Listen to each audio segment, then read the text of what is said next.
Hello friend, welcome to my channel. আজ আমি তোমাদের সাথে শেয়ার করব ডিমের রেসিপি। তার জন্য প্রথমে আমি একটি কড়াইয়ে 4টে ডিম সিদ্ধ করতে দেব। ডিমগুলো কিন্তু আস্তে আস্তে দেবে, না হলে ভেঙে যেতে পারে।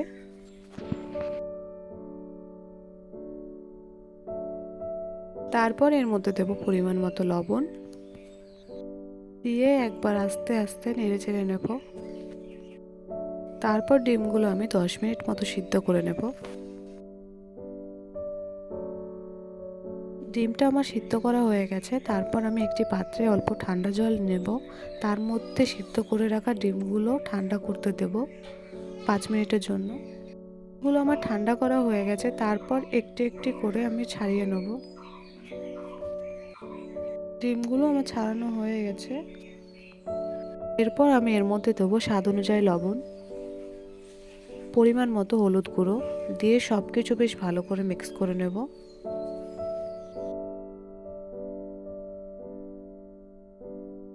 তারপর একটি কড়াই দেব পরিমাণ মতো তেল। তেলটা গরম হয়ে আসলে তারপর ওই ডিমগুলো ভেজে নেব।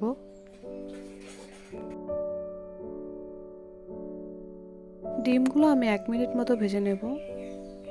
তারপর আমি ভেজে রাখা ডিমগুলো একটি পাত্রে তুলে নেব। তারপর ওই কড়াইয়ে দিয়ে দেব গোটা জিরে, তারপর দেব পেঁয়াজ ও লঙ্কা কুচি। তারপর পেঁয়াজ ও লঙ্কাগুলো 2 থেকে 3 মিনিট মতো ভেজে নেব।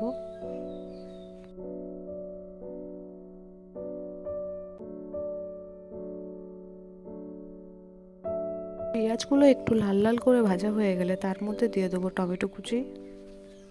আপনারা এখানে টমেটো বাটাও ব্যবহার করতে পারেন।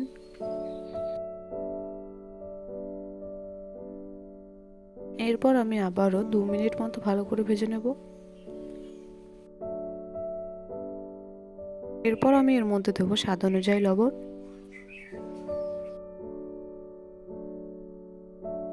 তারপর দেব পরিমাণ মতো হলুদ গুঁড়ো, দিয়ে সবকিছু একবার বেশ ভালো করে মিক্স করে নেব। টমেটোটা একটু নরম হয়ে গেলে তারপর এর মধ্যে দিয়ে দেবো আদা বাটা, রসুন বাটা, জিরে বাটা, তারপর দেবো অল্প জল, দিয়ে সবকিছু বেশ ভালো করে একবার মিক্স করে নেব।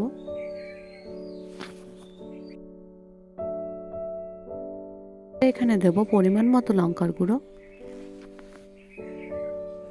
দিয়ে সবকিছু বেশ ভালো করে একবার মিক্স করে নেব।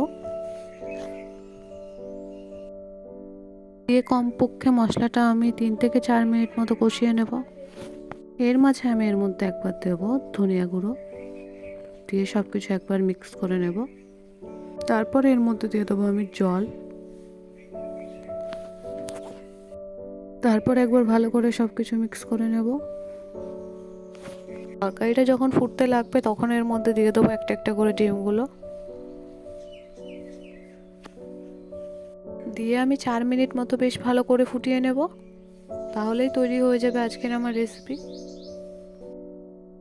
রেসিপিটা নামানোর আগে এর মধ্যে দিয়ে দেবো সানরাইসের মিট মশলা। এই ডিমের রেসিপি তৈরি করে আপনারা ভাত বা রুটির সাথেও খেতে পারেন। রেসিপিটা আমার তৈরি হয়ে গেছে। তারপর আমি একটি পাত্রে ঢেলে নেব। আর আপনাদের যদি আমার ভিডিও ভালো লাগে তাহলে লাইক, কমেন্ট, শেয়ার, সাবস্ক্রাইব করবেন।